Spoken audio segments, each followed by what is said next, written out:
Assalamualaikum, kelas makanan khas Palembang di Lembaga Kursus Ita Yudhistira. Materinya ragit kuah kari seperti ini ya. Nah, ini model gandum, burgo ya, dan mie celor ya. Nah, ini seperti ini ragit dengan pelengkapnya ada acar, terus irisan cabai hijau ya, seperti ini. Itu burgo ya, nih burgo, ragit, model gandum, dan mie celor.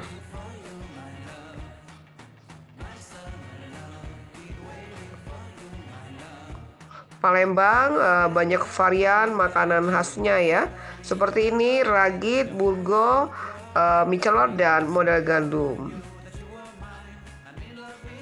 Yang penasaran? Silakan bergabung ya di kelas makanan khas Palembang di Lembaga Kursus Ita Yudhistira. Hubungi Ita Yudis 0813 6770 2798. Semua diajarkan dari pemilihan bahan, proses pembuatan, tip triksnya, anti gagal, dan layak jual.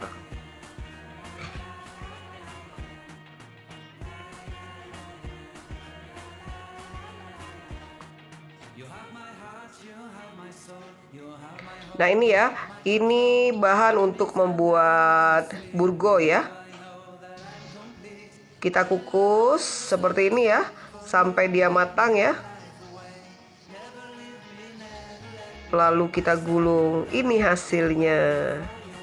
Tuh, digulung seperti ini ya. Wow, cantik, putih, dan lembut sekali ya.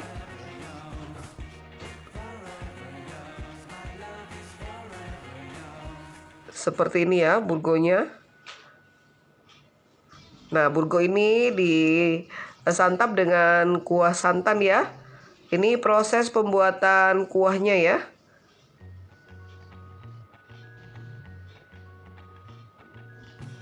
Kuahnya yang gurih dibuat dari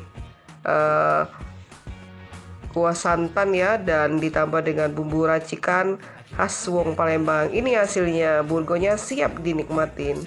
Nah ini adonan untuk membuat ragit ya. Kita dadar ragitnya seperti ini ya. Tuh, cantik sekali.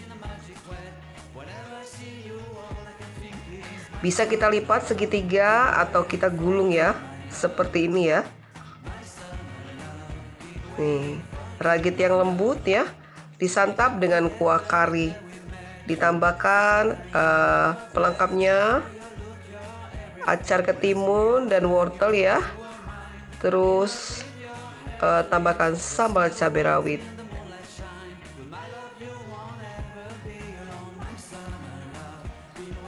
Nah ini ya kuah mie celor ya. Ini mie celornya ya, yang siap disantap. Kuah mie celor dibuat dari kaldu udang ya, tinggal kita siramkan di atas mie celor ya. Tambahkan pelengkapnya, siap disantap. Dan ini proses pembuatan model gandum ya. Nih seperti ini proses penggorengannya ya. Model gandum yang garing di luar dan lembut di dalam. Ini ya, kita goreng sampai modelnya benar-benar matang ya, dengan api kecil. Seperti ini hasilnya. Nah ini proses pembuatan kuah model gandum ya. Model gandum yang asam, manis, pedas. Wow, mantap. Seperti ini, siap disantap. Dan ini ya hasil dari pembelajaran kelas makanan khas Palembang di Lembaga Kursus Ita Yudhistira.